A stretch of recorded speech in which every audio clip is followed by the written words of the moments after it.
I've told a story with my grandkids, and they may cut this, but it's a good story. I told them, the girls, when they were growing up, I said, you know, you have to watch what you're doing and be careful. I said, the world is not all friendly out there. And I said, you will find that you have to allow for that. I said, you know, and when I was growing up, it was different. You couldn't get in trouble, really and truly.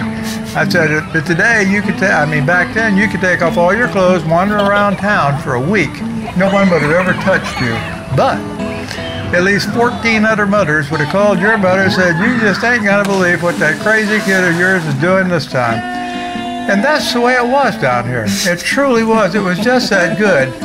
And then this is in the period that I'm talking about, generally speaking now, from 1950 to 1960, which is when I was coming of age, teenager, and all that. It was still the same identical way. People were that way. Business was done with a handshake and your word. Your word was your bond. And if you didn't have a good word, you were out of business. And as simple as that.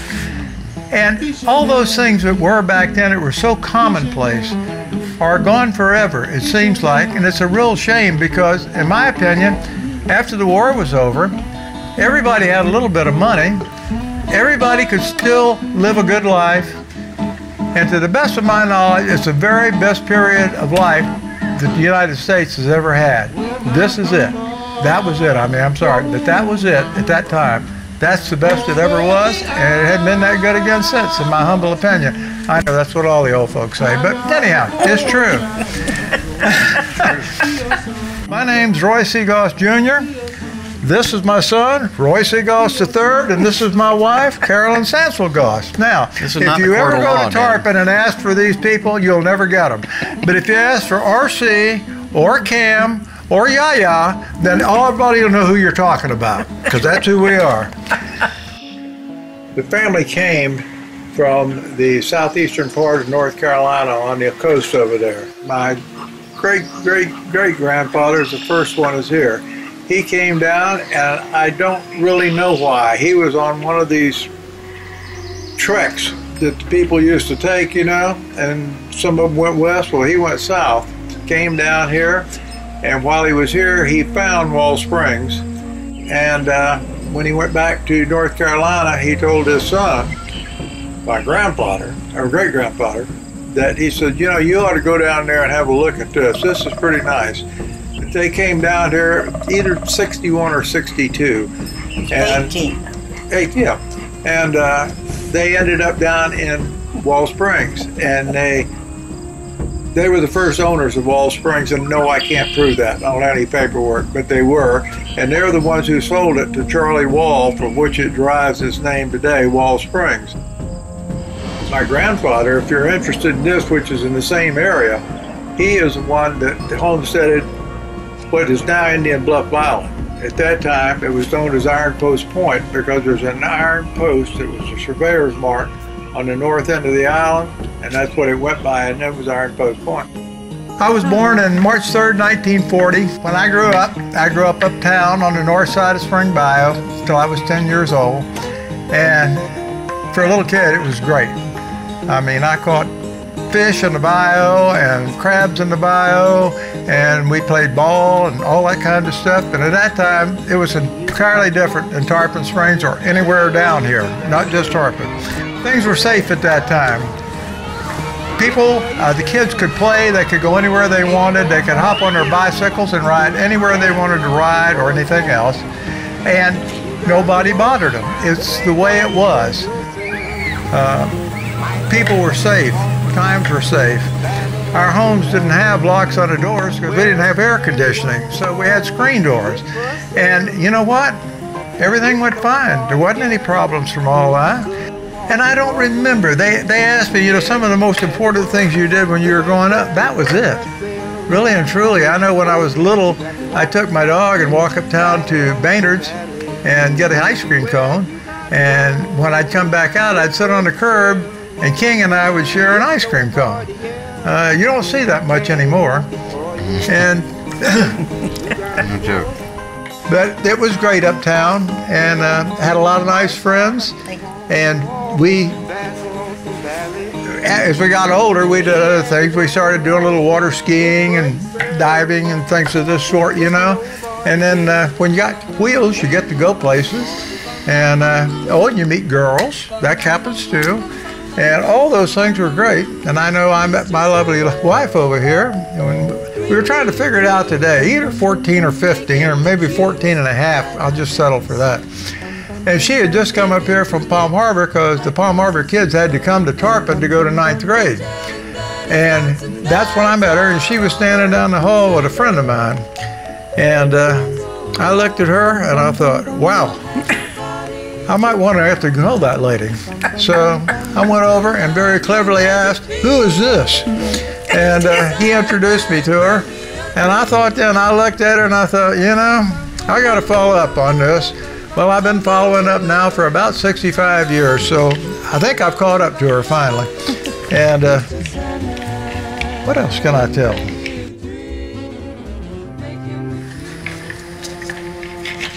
There's one other member of our family who is no longer with us, and that's Robert Pritchard Goss.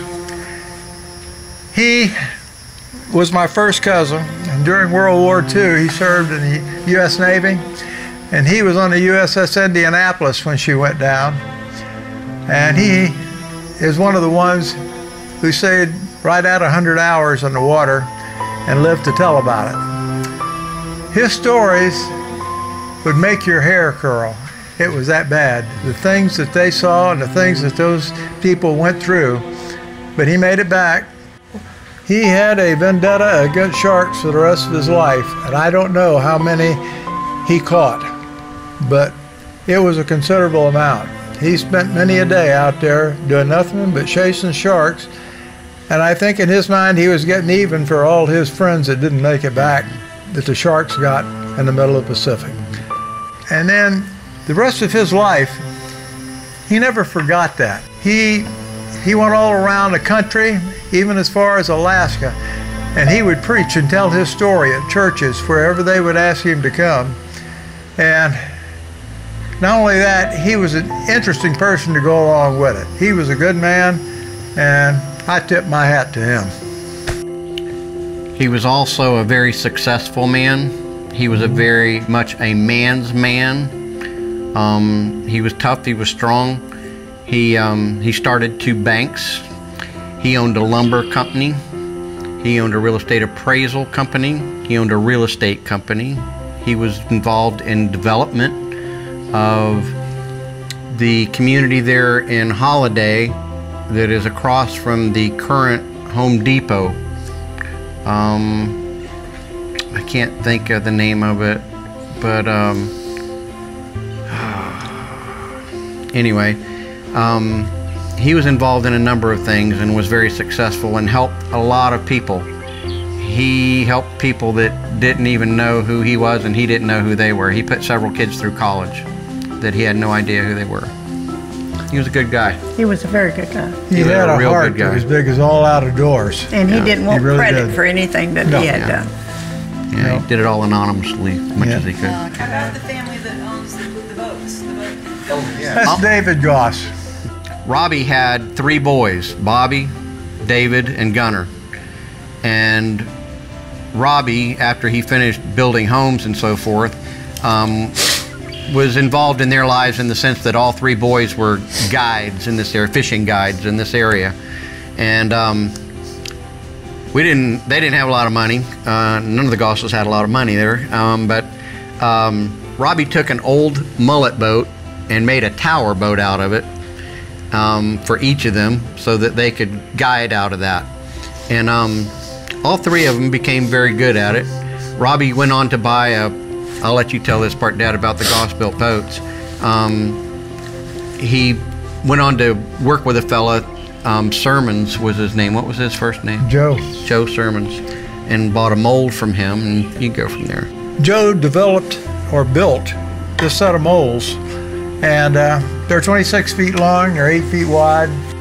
And Robbie bought this mold from Joe, and he commenced making boats. And I went out there and watched a number of times, and David was working with him on it too. Both of them were doing it. And one day I got a call from David, and he says, RC, he said, we got our first boat towed. And I said, really? I said, I am happy for y'all. That was great. He said, yeah. He's got one little glitch. I said, okay, what's that? He says, we don't have anybody to rig it for us. Could we talk you into rigging it?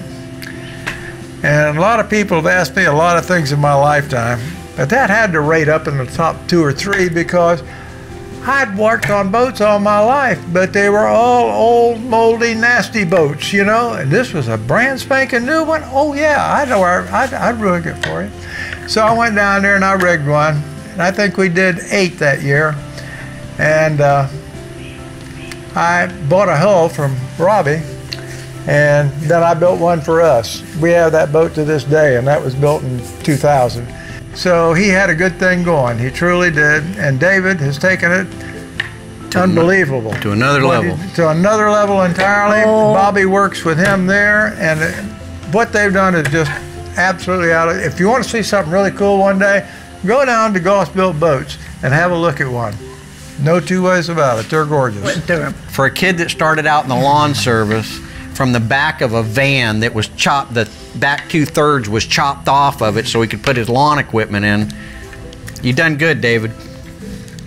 This could go on, as you know, but there's one thing that I wanted to say, and I think I speak for all 3 of us right here.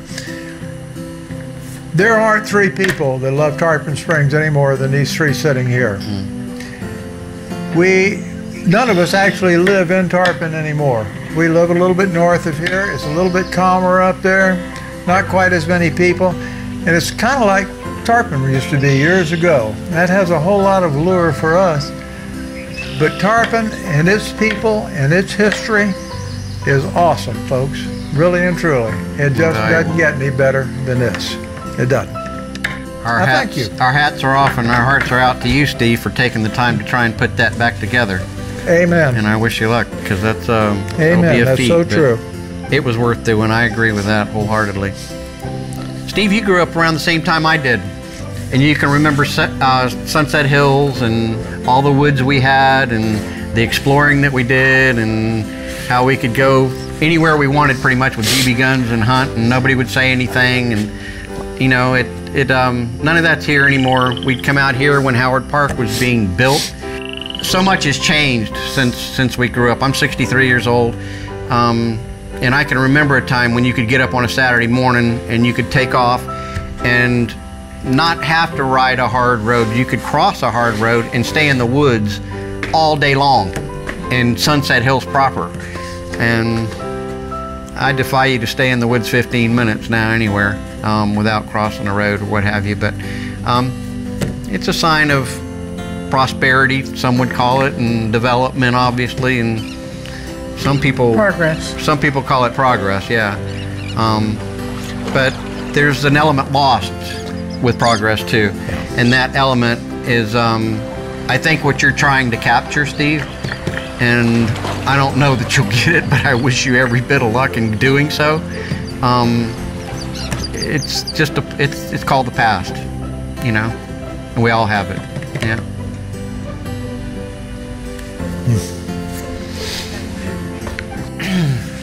Only got one more thing to say. I made a lot of deals in my life, but the best deal I ever made is sitting over on the other corner of the table over here, y'all. That's the way it is. It worked out good for us. Yep. What's your story, Mom? I was born and raised in Palm Harbor, and we don't talk.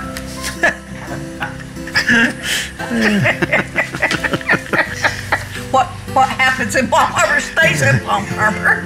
Okay. There you have it. Oh. Is there anything else you wanted to cover? No, man, I think No? that was really, really good. We finally shut up, and Well, that was more personal than Tarpon Springs, but you got a little bit from Dad. boy, this is wonderful. Whoever thought that I'd just take some old man out here to run his mouth, you know?